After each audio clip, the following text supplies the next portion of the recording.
Hello दोस्तों, lecture की शुरुआत करेंगे आज की एस्ट्रोनॉमी पिक्चर से।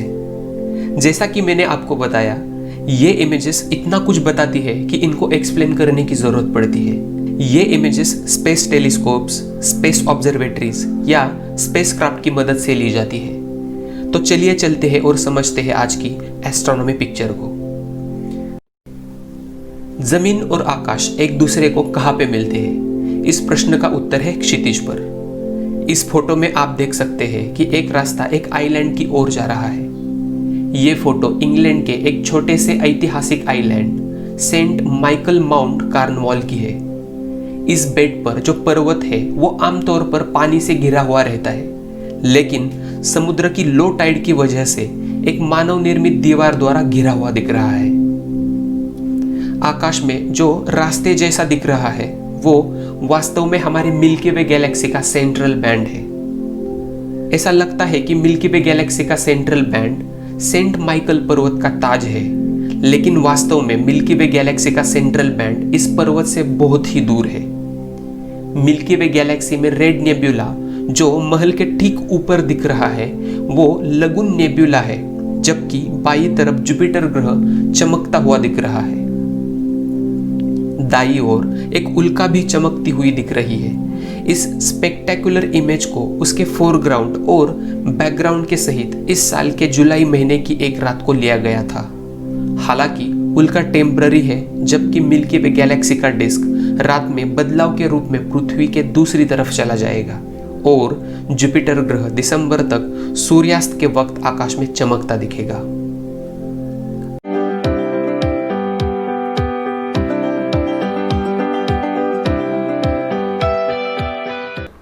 So let's start the third part of the chapter, motion in a plane. The topics we are going to cover in this part are equations of motion for uniform acceleration. After that we will see motion in two dimensions, that is nothing but motion in a plane. After that we will see average and instantaneous velocity, average and instantaneous acceleration. Then after we'll go through equations of motion for an object traveling in a plane with uniform acceleration, and after that we will see relative velocity. So guys, हम चालू करेंगे equation of motion for uniform acceleration से। अब यहाँ पे देखिए acceleration क्या होता है। Acceleration nothing but rate of change of velocity with respect to time. और यूनिफॉर्म एक्सेलरेशन का मतलब क्या होता है? यूनिफॉर्म एक्सेलरेशन का मतलब होता है कि हर एक इक्वल इंटरवल ऑफ टाइम में जो वेलोसिटी बढ़ रही है वो इक्वल रहेगी। इसका मतलब यूनिफॉर्म एक्सेलरेशन में वेलोसिटी कंटिन्यूअसली बढ़ती जाती है। इसका एक सिंपल सा एग्जांपल ले सकते हैं हम, फ्री फॉल।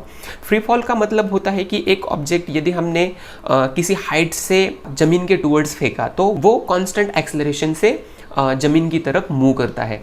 उस ऑब्जेक्ट का जो एक्सेलरेशन होता है वो एक्सेलरेशन होता है ग्रेविटेशनल एक्सेलरेशन, और वो हमेशा कांस्टेंट होता है। मतलब वो ऑब्जेक्ट कंटिन्यूअसली अपनी वेलोसिटी बढ़ाता जाता है। यहाँ पे हमें क्या करना है? Equations of motions find out करने हैं। इनिशियली जो ऑब्जेक्ट था इस पोजीशन पे था और फाइनली वो ऑब्जेक्ट यहाँ पे बी पोजीशन पे गया है। इस एक्सिस पे क्या दिया है? वेलोसिटी है। Velocity will be in metre per second, and time इस एक्सिस पे दिया है वो होगा सेकेंड्स में। ये हमारा 0 पॉइंट है, मतलब इस पॉइंट पे टाइम और वेलोसिटी 0 होगी। लेकिन जो स्टार्टिंग पॉइंट लिया है इस मोशन का वो है ए पॉइंट। यहाँ पे इनिशियल वेलोसिटी 0 नहीं है, वो है u। हम इनिशियल वेलोसिटी 0 का केस भी ले सकते हैं, लेकिन यहाँ पे हमें इक्वेशन निकालना है। ये u डिपेंड करता है सिचुएशन के अनुसार कि क्या होगी। हम यहाँ पे u इतनी इनिशियल वेलोसिटी लेंगे समझने के लिए, और ये जो फाइनल पॉइंट है यहाँ पे वेलोसिटी होगी v। इस केस में एक्सेलरेशन क्या होगा? Acceleration will be rate of change of velocity with respect to time. अब rate of change of velocity क्या है यहाँ पे? v माइनस u, और टाइम क्या है? t। क्योंकि u इतनी वेलोसिटी से लेके v इतनी वेलोसिटी करने में उस ऑब्जेक्ट को कितना टाइम लगा? t इतना टाइम लगा। अब देखिए a into T is equal to v minus u, और v is equal to u plus A T, और इस इक्वेशन को हम कहते हैं इक्वेशन ऑफ मोशन नंबर 1।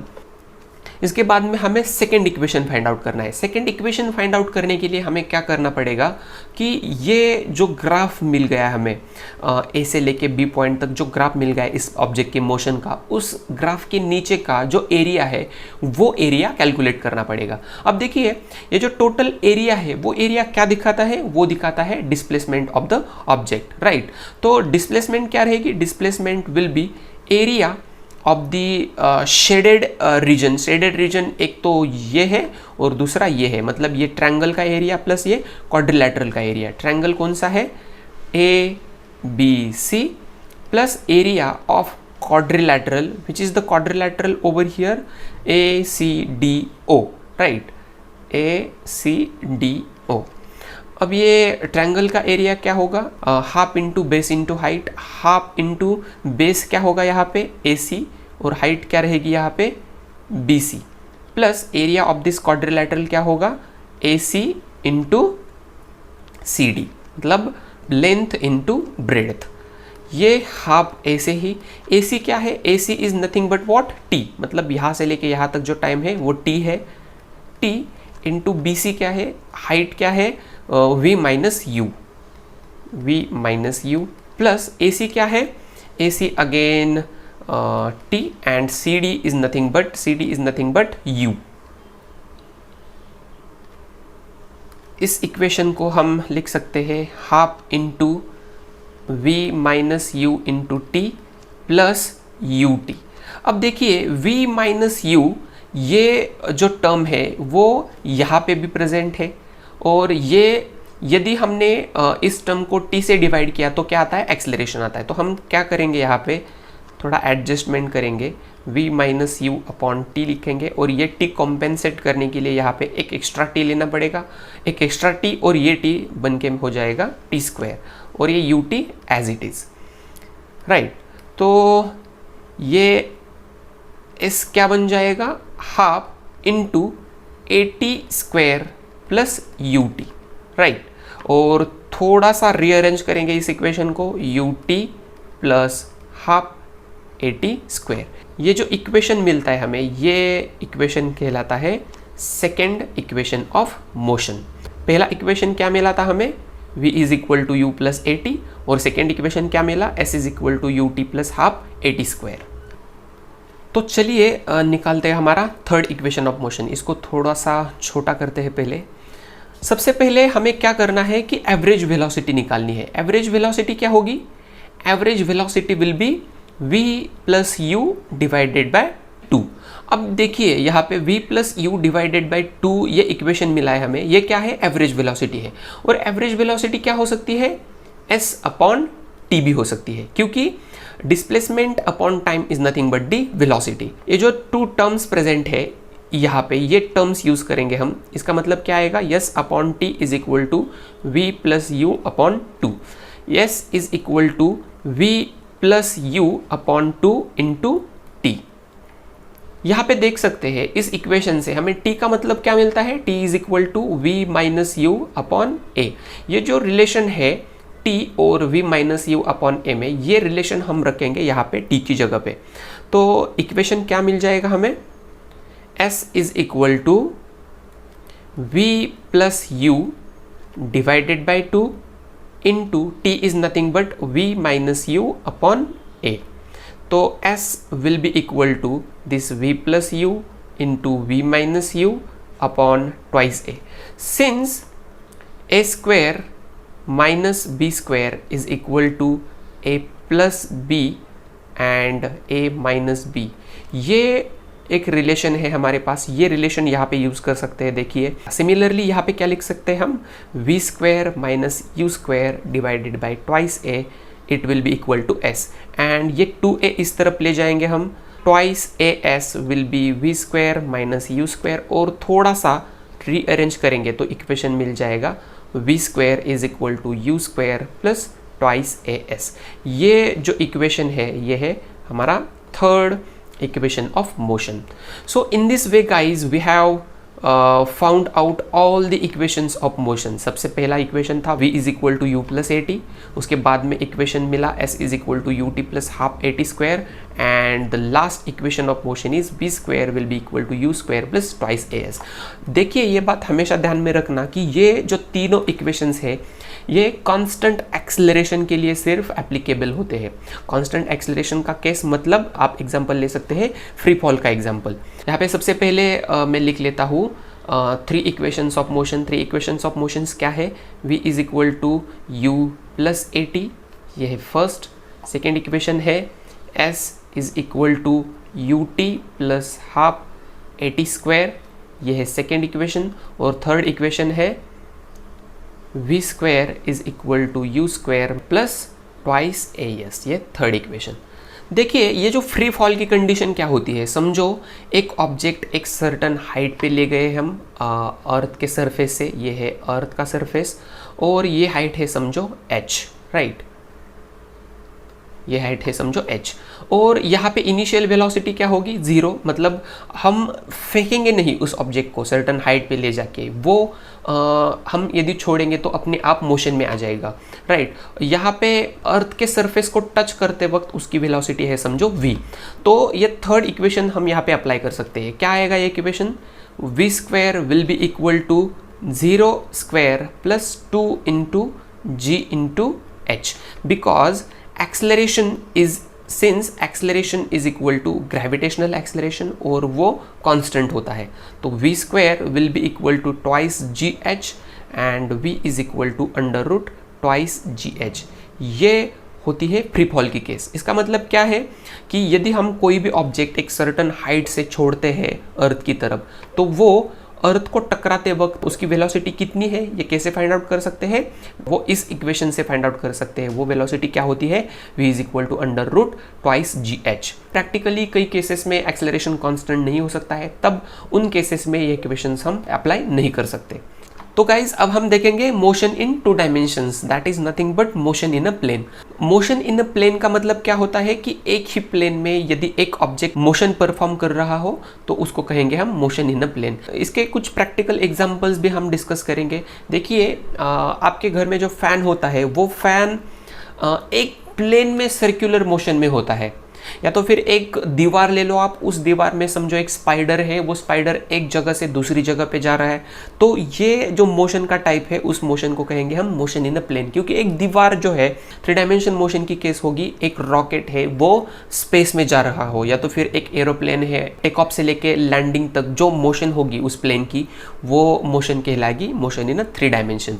तो यहाँ पे हम सिर्फ 2 डायमेंशन में मोशन को स्टडी करेंगे। ये है एक्स एक्सिस और ये है y एक्सिस। अब देखिए ये फर्स्ट पोजीशन जो है p पोजीशन है, सेकंड पोजीशन है ऑब्जेक्ट की q। ऑब्जेक्ट p पॉइंट से लेके q पॉइंट तक मूव हुआ, लेकिन वो जो मूव हुआ वो इस कर्व के थ्रू मूव हुआ, मतलब इसका वेलोसिटी और एक्सेलरेशन हो सकता है कांस्टेंट ना हो, इस वजह से वो जो मोशन का ग्राफ आया है वो कर्व है। डिस्प्लेसमेंट है अलोंग x एक्सिस, वो क्या रहेगी? x2 बार माइनस x1 बार।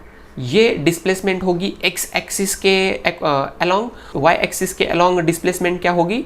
वो होगी y2 बार माइनस y1 बार, राइट। इसको कह सकते हैं हम सिंपली डेल्टा x बार और इसको कह सकते हैं हम डेल्टा y बार, राइट।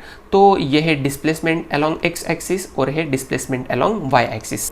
तो यहाँ पे देखिए हम average velocity along x axis निकाल सकते हैं और average velocity along y axis भी निकाल सकते हैं। क्या होगी average velocity along x axis? It will B x2 bar minus x1 बार, मतलब displacement along x axis divided by t2 minus t1। ये क्या आएगी? Delta x bar divided by delta t। और average velocity along y axis will be v average bar will be equal to y2 bar minus y1 bar upon t2 minus t1। और इसको कैसे लिख सकते हैं हम? Delta y bar upon delta t। So this is nothing but the motion in 2 dimensions or motion in a plane, and this is nothing but the average velocity in the 2-dimensional motion. तो guys हम यहाँ पे क्या करेंगे, average velocity को थोड़ा सा detail में देखेंगे वो क्या होती है इन टू डायमेंशनल केस। अब देखिए ये जो x1 बार है इसको कैसे लिख सकते हैं हम, x1 bar is equal to x1 I cap plus y1 j cap. ये x1 क्या है, x1 is nothing but the component of the x1 bar along x axis and y1 is the component of this x1 bar along y axis. And what is this I cap? I cap is the unit vector along x axis and j cap is the unit vector along y axis, right? So x1 bar will be equal to x1 I cap plus y1 j cap. Similarly हम x2 bar भी लिख सकते हैं, x2 bar will be x2 I cap plus y2 j cap. इसके बाद में हमने average velocity का इक्वेशन कैसे लिखा था, average velocity is equal to x2 bar minus x1 bar upon t2 minus t1। इसको यदि वेक्टर नोटेशन के फॉर्म में लिखना हो तो कैसा आएगा, ये x2 bar upon x2 minus x1 I cap upon t2। ये कैसे आएगा, x2 minus x1 upon t2 minus t1 I cap plus y2 minus y1 upon t2 minus t1 into j cap. ये आएगी हमारी एवरेज वेलोसिटी, राइट। इसको क्या कहते हैं हम, average velocity along x axis, और इसको कहते हैं हम average velocity along y axis. और यदि हमें सिर्फ मैग्नीट्यूड चाहिए इस वेलोसिटी का तो कैसे लिख सकते हैं, v average is equal to v average along x axis उसका square plus v average along y axis and square of it, right? So this will be the magnitude of the average velocity in two-dimensional plane. यहाँ पे हम क्या करेंगे, instantaneous velocity इन two dimensional motion क्या होती है वो देखेंगे। यहाँ पे देखिए ये जो x1 बार और x2 बार है, displacement of the objects at position p and p1 respectively. Similarly x3 और x4 क्या है, displacement of the objects at position p and p2 respectively. Similarly यहाँ पे भी हमने p और p3 पॉइंट की डिस्प्लेसमेंट्स लिख दी है। यहाँ पे ये जो टाइम डिफरेंस रहेगा डेल्टा t रहेगा, समझो डेल्टा t1 कहेंगे हम, यहाँ पे कहेंगे डेल्टा t2 और यहाँ पे कहेंगे डेल्टा t3। इसका मतलब p पॉइंट से लेके p1 पॉइंट तक जाने के लिए डेल्टा t1 इतना टाइम लगा, p पॉइंट से लेके p2 पोजीशन तक जाने के लिए डेल्टा t2 इतना टाइम लगा, और p से लेके p3 तक जाने के लिए डेल्टा t3 टाइम लगा। यहाँ पे देखिए delta t1 will be greater than delta t2 and delta t2 will be greater than delta t3। यहाँ पे हमने एक आखिरी की केस ली है। इस केस में जो पहली पोजीशन है और दूसरी पोजीशन है वो एक ही है, इसका मतलब delta t is going towards 0। और यहाँ पे हमें एक केस मिलती है, कौन सी केस मिलती है, average velocity will become instantaneous velocity, और वो क्या रहेगी, limit delta t tends to 0 delta x upon delta t। और इसको हम सीधे तौर पे लिख सकते हैं, v instantaneous will be equal to dx upon dt। ये dx क्या होता है, डेरिवेटिव ऑफ द x, और ये dt क्या होता है, विथ रिस्पेक्ट टू टाइम। मतलब derivative of the displacement with respect to time is nothing but the instantaneous velocity. यहाँ पे देखिए एक पर्टिकुलर इंस्टेंस का टाइम डिफरेंस जो होगा, मतलब एक इंस्टेंस पे जो डिस्प्लेसमेंट होगी वहाँ पे एक पोजीशन से लेके दूसरे पोजीशन तक जाने के लिए जो टाइम लगेगा वो बहुत ही छोटा होगा, क्योंकि वो एक इंस्टेंस है, राइट। तो उस इंस्टेंस पे ये जो डेल्टा x रहेगी, मतलब डिस्प्लेसमेंट डिफरेंस रहेगा, वो भी इन्फिनिटेसिमल स्मॉल रहेगा। और उस केस में हम ये इक्वेशन ले सकते हैं इंस्टेंटेनियस वेलोसिटी फाइंड आउट करने के लिए, और ये इंस्टेंटेनियस वेलोसिटी मिल जाती है हमें dx upon dt। Instantaneous velocity along x axis क्या होगी, वो होगी dx अपॉन dt, और instantaneous velocity along y axis क्या होगी, D Y upon D T. ये जो यहाँ पे x लिया था ये जनरलाइज x था, यहाँ पे हम y भी ले सकते थे, r भी ले सकते थे, या तो फिर s भी ले सकते थे, सिर्फ डिस्प्लेसमेंट का नोटेशन था। लेकिन यहाँ पे जो ये x है वो डिनोट कर रहा है कि ये जो इंस्टेंटेनियस वेलोसिटी है वो x डायरेक्शन में है और ये इंस्टेंटेनियस वेलोसिटी y डायरेक्शन में है। और यदि ये इंस्टेंटेनियस वेलोसिटी हमें वेक्टर नोटेशन में लिखनी हो तो कैसे लिख सकते हैं हम लिख सकते हैं v bar is equal to dx upon dt i cap plus dy upon dt j cap. और यदि इस इंस्टेंटेनियस वेलोसिटी का मैग्नीट्यूड निकालना हो तो वो कैसे लिख सकते हैं हम, under square root sign dx upon dt square plus dy upon dt square. So this is nothing but the instantaneous velocity in two-dimensional motion and this is the magnitude of it. यहाँ पे हम देखेंगे two dimensional case में average acceleration क्या होता है। तो यहाँ पे एवरेज एक्सेलरेशन क्या आएगा, average acceleration will B v2 bar minus v1 bar upon t2 minus t1, right? So this is nothing but the average acceleration. But in two-dimensional case, what it will be? Average acceleration will be equal to v2x bar minus v1x bar upon t2 minus t1. यहाँ पे क्या किया है, ये जो v2x जो है ये क्या है, component of this v2 bar along x axis है और v1x जो है ये v1 इस वेलोसिटी का कंपोनेंट है अलोंग x एक्सिस। डायरेक्शन भी दिखाने की ज़रूरत है, यहाँ पे रहेगा i cap plus v2y minus v1y upon t2 minus t1 रहेगा, यहाँ पे रहेगा j कैप, राइट। तो ये v2y क्या है, ये इस v2 वेलोसिटी का y कंपोनेंट है और v1y है v1 वेलोसिटी का y कंपोनेंट। तो ये क्या होगा, average acceleration along x axis और ये होगा average acceleration along y axis. तो जो एवरेज एक्सेलरेशन था ये वाला, इसका मैग्नीट्यूड क्या आएगा, इसका मैग्नीट्यूड आएगा average acceleration along x axis square plus average acceleration along y axis square. This is nothing but the average acceleration in the case of motion in two dimension, right? Okay guys, तो अब हम देखेंगे instantaneous acceleration क्या होता है। यहाँ पे हम चार अलग अलग केसेस देख सकते हैं। ये पहले केस में डेल्टा t1 है, यहाँ पे डेल्टा t2 है, यहाँ पे डेल्टा t3 है और यहाँ पे है डेल्टा t। ये डेल्टा t1 जो है ये डिफरेंस है टाइम का between velocity v dash and v। यहाँ पे ये डेल्टा t2 डिफरेंस है between velocity v dash and v।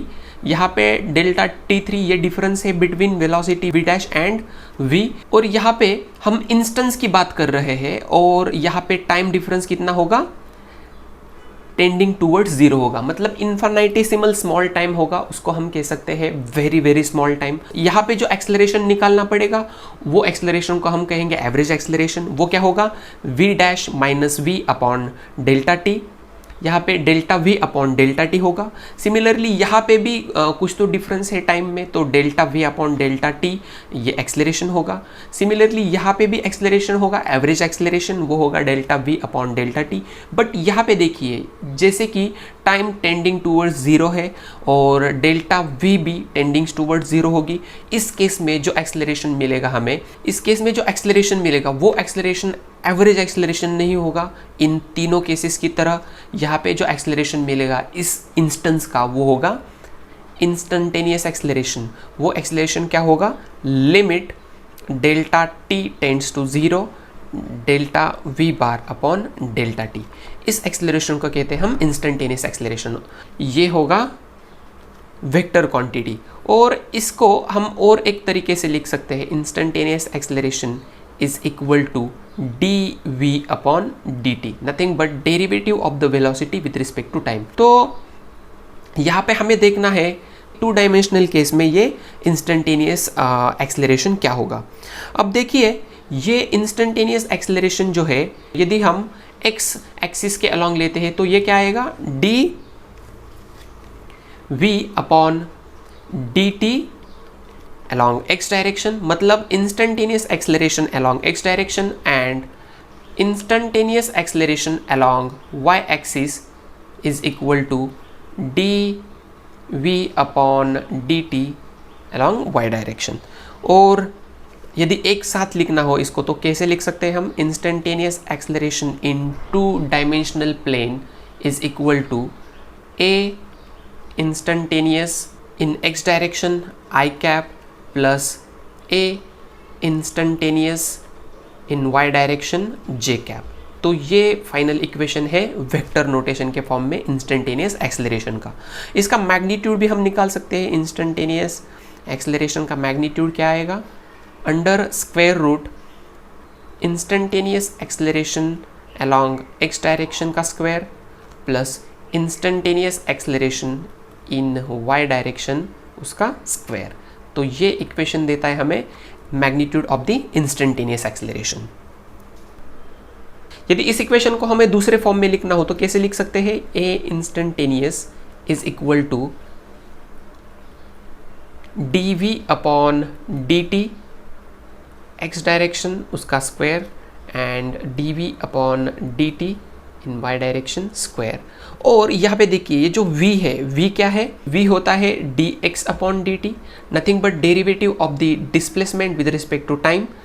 ये यदि इस इक्वेशन में हम रखें तो इक्वेशन क्या मिल जाएगा, instantaneous acceleration magnitude is equal to d two x upon D t in x direction square plus d two y upon D t square in y direction. So this would be the equation of instantaneous acceleration in the form of displacement along x and y direction.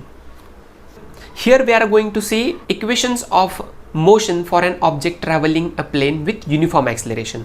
सबसे पहले हम यहाँ पे rectilinear motion के equations लिख लेते हैं।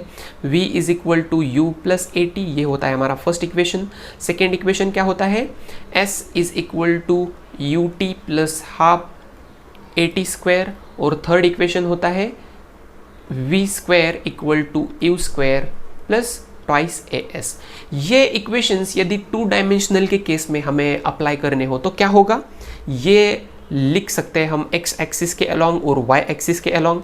ये क्या आएगा, एक्स एक्सिस के along v x is equal to u x plus a x into t, और वाई एक्सिस के अलॉन्ग क्या आएगा, v y is equal to u y plus a y into T.